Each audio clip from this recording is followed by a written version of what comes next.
Bismillahirrahmanirrahim. Assalamualaikum warahmatullahi wabarakatuh. Alhamdulillah, salatu wassalamu ala sayyidina Muhammad Rasulillah wa ala alihi wa sahabatihi wa man tabi'a sunnatahu wa jama'atah. Amma ba'd. Pemirsa YouTube Abu Salam online yang dirahmati oleh Allah dan seluruh para santri alumni Pondok Pesantren Salafiyah Abu Salam. Di perjumpaan kita dengan kajian taklim pada kesempatan sore hari ini, kita akan melanjutkan pembahasan dari mukadimah yang sudah kita jelaskan pada dua pertemuan kemarin. Pertemuan hari ini masuki pembahasan dari kajian yang kita sudah bahas kemarin. Setelah Musannif memuji kepada Allah, kemudian bersolawat kepada Rasulullah Nabi Muhammad sallallahu alaihi wasallam. Pada kesempatan hari ini kita akan coba memasuki pemikiran dari Musannif tentang hasil telaahnya berkaitan dengan esensi dari kitab Ta'limut Ta'lim. Saya bacakan saja. Wa ba'du falamma ra'aitu katsiran min tulabil ilmi fi zamanina yajidduna ilal ilmi wa la yasiluna aw mimma nafi'i. Wa ba'du lan sakwise kang sinebut falamma ra'aitu mangka semangsane ningali sopo insun kathiron ing wong akeh min tulabil ilmi saking wong kang padha golek ilmu fi zamanina ing dalem zaman ingsun yajiduna padha nemen-nemen pada sungguh-sungguh mencari ilmu ilal ilmi maring golek ilmu wala yasiluna lan ora tumeka ora ngasilaken tulabil ilmi au mimma nafihi atawa saking piro-piro manfaat ilmu. Apa manfaat au manfaat ilmu wa samaratihi lan wa ilmu. Wahia utawi manafihi wa samaratihi iku al amalu penggawean bihi kelawan ilmu. Jadi setelah Musannif memuji kepada Allah, bersolawat, setelah itu semua kemudian beliau mengatakan, falamma ra'aitu, saya melihat banyak sekali pencari ilmu di zaman sekarang ini. Zaman sekarang maksudnya 400 tahun yang silam atau sekitar 450 sekian tahun, karena kitab ini sudah berusia sekitar 450 sekian tahun. Jadi kalau saya bicara tentang ra'aitu katsiran min thalabil ilmi fi zamanina, itu zaman 400. Kalau sekarang saya nggak bisa bayangkan apa kira-kira bahasa yang tepat. Beliau mengatakan bahwa saya melihat banyak pencari ilmu di zaman saya 400 tahun yang silam. Zaman saya banyak pencari ilmu yang sungguh-sungguh. Mereka sungguh-sungguh mencari ilmu dengan belajar yang sangat luar biasa. Kalau kita perbandingkan dengan hari ini mungkin sangat luar biasa sekali. Pencari ilmu itu sangat luar biasa sekali. Gedung yang bagus, suasana yang nyaman, dengan sistem pendidikan yang sangat memadai, dalam kondisi alam teknologi yang sangat luar biasa. Ini sudah yajiduna ilal ilmi wala yasiluna aw mimma nafi'ihi. Tetapi para pencari ilmu di zaman sekarang ini dengan fasilitas yang sangat luar biasa, kesungguhan para pencari ilmunya juga sangat tinggi, tetapi dia tidak menemukan manfaat dan buah dari ilmu yang dia dapatkan. Wahia, buah dan manfaat ilmu itu al-amalu bih, mengerjakan sesuatu dengan ilmu, dengan disiplin ilmu yang dipelajari. Saya ingin mengatakan begini, bahwa ilmu dan amal itu bagaikan dua sisi mata uang yang tidak bisa dipisahkan. antara lahan dan tanaman, antara toko dan dagangan, itu dua sisi mata uang yang tidak bisa dipisahkan. Kalau kemudian ada lahan tapi tak menghasilkan buah-buahan, maka niscaya lahan itu menjadi sebuah lahan kosong yang tidak menghasilkan apa-apa. Antara tanaman dan buah, niscaya pada saat kemudian ada tanaman yang subur dengan daun yang sangat lebat, tetapi kemudian tanpa buah, maka niscaya pohon itu akan sia-sia. Akan sia-sia. Maka kemudian ada syair yang mengatakan bahwa ilmu yang tidak bermanfaat itu bagaikan pohon yang tak berbuah. Bagaikan pohon yang tak berbuah. Maka antara ilmu dan amal itu adalah dua sisi mata uang yang saling berkaitan satu sama lain. Dia tidak bisa.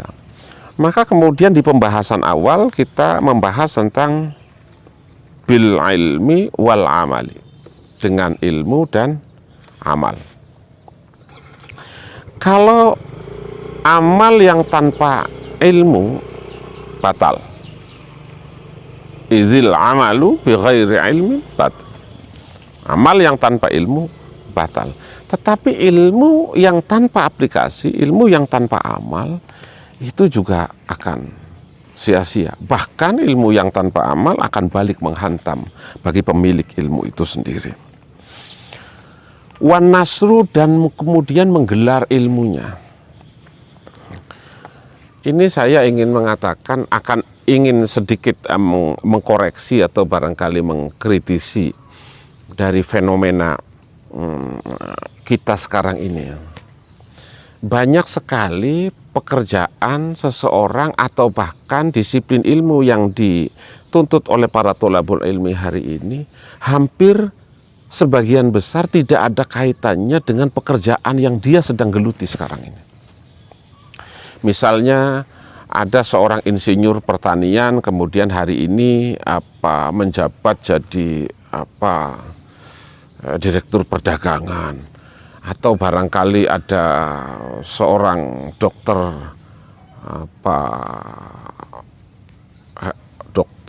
atau insinyur pembangunan kemudian jadi menteri pertanian atau barangkali kepala dinas atau apa dan lain sebagainya, sehingga kemudian tidak saling mengkait antara ilmu dengan amal. Kalau kita kaji lebih dalam lagi bahwa ketinggian ilmu itu akan sangat erat, akan sangat kuat berkaitan dengan dinamika yang berkembang. Misal dengan tingginya sekolah tinggi ilmu pertanian, maka niscaya tingkat pertanian kita akan tambah maju. Harus sebanding dengan itu, Kalau tidak, maka kemudian terjadi ketimpangan. Sekolah pertanian semakin maju, semakin tinggi, insinyur pertanian semakin banyak, semakin besar. Tetapi kemudian hasil pertanian kita tidak berkembang. Ada yang salah ini antara ilmu dan amal. Ilmu kedokteran semakin tinggi, ilmu tentang dunia kedokteran semakin maju, tetapi tidak sebanding. Semakin tinggi ilmu kedokteran, justru semakin banyak orang-orang yang sakit. Bahkan sakit-sakit yang muncul di tengah-tengah ilmu kedokteran yang semakin tinggi ini justru tidak mampu diatasi oleh dokter-dokter kita hari ini. Jadi keseimbangan, faktor balance antara ilmu dengan amal ini juga pada saat terjadi ketimpangan itu justru ilmu yang lebih tinggi akan semakin membahayakan bagi kehidupan pemilik ilmu itu sendiri, atau mungkin bahkan juga bagi dinamika sosial berkembang. Misal, kejahatnya orang yang bodoh itu tidak akan sebesar dampak yang ditimbulkan oleh kejahatan orang pintar misalnya. Ini menunjukkan bahwa ilmu itu memiliki sebuah daya ledak yang sangat tinggi. Orang bodoh berbuat jahat, orang bodoh maling misalnya, kita kasih contoh lah, banyak contoh-contoh di masyarakat. Paling misalnya ayam, maling ayam 1-2 ekor ayam, hanya sekedar dipakai untuk makan sehari atau dijual untuk membeli beras 1-2 liter, atau barangkali naik sedikit lah, maling motor misalnya, maling Honda dan lain sebagainya. Tapi begitu orang yang pintar itu maling, bayangkan, bisa maling ayam berapa ton. Kita bisa impor ayam dari Thailand atau dari Vietnam atau dari mana, dengan hasil impor yang dimanipulasi itu kemudian terjadi keuntungan yang di luar keuntungan. Luar biasa sekali. Ini misal. Daya ledaknya sangat luar biasa sekali. Maka penekanan antara ilmu dan amal, manafi'ihi wa samarotihi wa hiya al-amalu bih. Manfaat dan buahnya ilmu adalah mengamalkan, mengerjakan pekerjaan sesuai dengan ilmu yang dimilikinya. Wan nasru, dan menggelar, menyebarkan ilmu-ilmu yang sudah kita dapatkan, kemudian kita tular-tularkan kepada banyak orang agar kemanfaatannya dirasakan oleh banyak pihak. Bukan malah kemudian menyembunyikan ilmu itu, kemudian menutup diri itu. Kemudian ilmu itu secara eksklusif dia miliki sendiri. Ilmu itu kemudian dibuka lebar-lebar, kemudian dia tawar-tawarkan. Jadi sama sekali tidak ada hubungannya. Kalau kemudian pemilik ilmu itu selalu saja mengganti dengan uang, saya mau mengamalkan ilmu ini, tetapi berapa Anda berani bayar ilmu yang saya miliki? Selalu seperti itu. Maka kemudian pertanggungjawaban mas'uliyatul ilm bagi orang pemilik ilmu itu sendiri, akan kelangsungan ilmu itu sendiri, ini akan patut dipertanyakan sebagai bagian dari sebuah proses pertanggungjawaban. Nasr, menggelar ilmunya, menyampaikan ilmunya, walaupun dia tanpa mendapatkan imbalan materi apapun, dia punya kewajiban untuk menyampaikan ilmu itu kepada siapa saja. Ini perbedaan ulama kita dengan ulama zaman kita sekarang ini dengan ulama-ulama kita dulu. Masya Allah. Kiai-kiai kita dulu menyampaikan ilmu itu dengan sangat ikhlas. Menyampaikannya dengan sangat ikhlas. Datang dengan penuh kasih sayang, datang ke musola-musola, datang ke masyarakat, menyampaikan tentang ilmu dan seterusnya, tanpa mendapatkan imbalan, tanpa mengharapkan amal. Ini barangkali nilai ilmu dulu dengan hari ini itu sangat jauh, itu karena memang barangkali proses pertanggungjawaban akan ilmu itu semakin berkurang akhir-akhir ini. Dan ini mungkin barangkali kajian kita sore hari ini akan lebih mengedepankan bahwa banyak pencari ilmu di zaman sekarang ini. Banyak orang yang sungguh-sungguh mencari ilmu, tetapi kemudian dia tidak mendapatkan manfaat, dia tidak mendapatkan hasil dari ilmunya itu sendiri, tidak mendapatkan hasil dari ilmunya itu sendiri, tidak mendapatkan manfaatnya, tidak mendapatkan buahnya ilmu itu sendiri. Dia tidak mampu mengamalkan itu sendiri. Kenapa itu bisa terjadi? Kenapa itu bisa terjadi? Insya Allah jawabannya kita akan coba kaji besok sore. Nah, karena kalau kita kaji terlalu lama, mungkin panjenengan juga akan terlalu bosan. Apalagi hidangan sudah ada di meja, konsentrasi kita juga mungkin sudah terbagi pada dua sisi. Mudah-mudahan besok Allah memanjangkan umur kita sampai besok.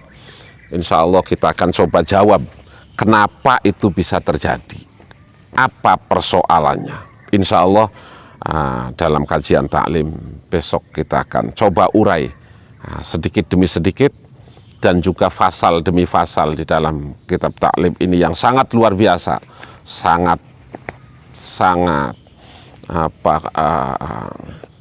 sesuai dengan nilai-nilai peradaban yang sedang kita alami saat ini. Jadi itu sekali lagi saya ucapkan selamat berbuka puasa kepada seluruh para pemirsa Babu Salam online di mana saja berada. Wallahul muwaffiq ila aqwamit thoriq. Wassalamualaikum warahmatullahi wabarakatuh.